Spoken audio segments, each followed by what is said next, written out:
Hello friends, अपना time भी आएगा कि आने वाले एपिसोड की अपडेट जानने के लिए मेरे चैनल को लाइक एंड सब्सक्राइब कीजिए। एपिसोड की शुरुआत रानी विजया और सूरज से कहती हैं कि वह नहीं रह सकती और वहाँ से चली जाती है। विजया उसे रोकती है और उससे कहती है कि सूरज जब तक चाहता है तब तक उसे उसके साथ रहना होगा।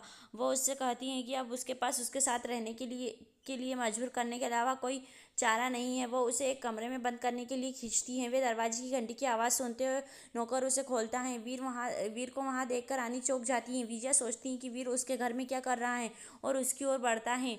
वह पूछती है कि वह उसके घर क्यों आया है।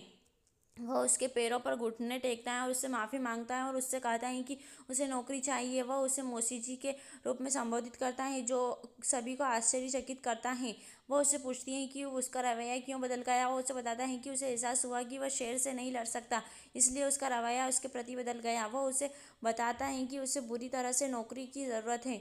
वह उससे कहता है कि उसके पास सब कुछ है, इसलिए उसे छोटी सी नौकरी दे सकती हैं। वह सोचती हैं कि उसे उसके लिए काम करते देखना दिलचस्प होगा।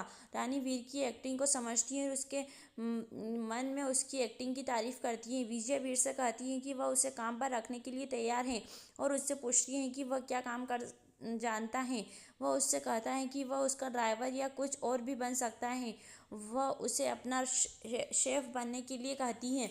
वह उसे उसके लिए चाय बनाने के लिए कहती है। वो उसे सिर हिलाता है और रसोई की ओर बढ़ता है। रानी भी जाने की कोशिश करती है, लेकिन विजया उसे यह कहकर रोक देती है कि सूरज को उसकी ज़रूरत है।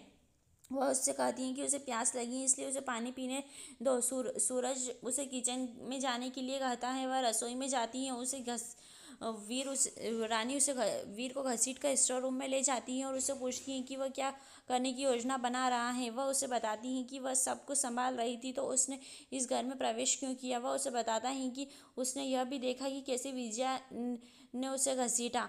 वह उससे कहता है कि वह उसे अपने साथ अकेला नहीं छोड़ेगा। वह उसे अपनी योजना में शामिल नहीं करने के लिए डांटता है। वह उसे बताता है कि अपनी रक्षा करना उसकी जिम्मेदारी है। वह उससे कहता है कि वह अपना निर्णय नहीं बदलेगा, चाहे कुछ भी हो। वह उससे माफ़ी मांगती है। शांति चाय बनाती है और वीर को विजया को देने को कहती है। इस बीच विजया सूरज से कहती है कि वह वीर को काम पर रखने के बाद खुश महसूस करती हैं। रानी उसे सुनती है। वह नकली विजया की प्रशंसा करती है। वह उसे बताती है कि उसने उसने उसके घर में रहने का फैसला किया है। वीर विजया को चाय देता है। वह इसे पीती है और चाय में इलायची मिलाने पर उसे डांटती है।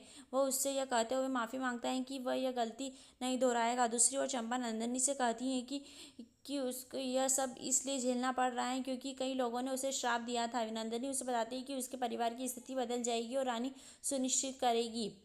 इस बीच राजेश्वरी राजमाता से कहती हैं कि वीर फ़ोन नहीं उठा रहा है। राजमाता याद करती हैं कि कैसे वीर ने उन्हें अपने फैसले के बारे में बताया। सूरज वीर को ताना मारता है और उससे पानी लाने को कहता है। रानी उसे बताती है कि वीर उसके लिए हीरो है क्योंकि वीर अपने परिवार के लिए इतना कुछ कर रहा है।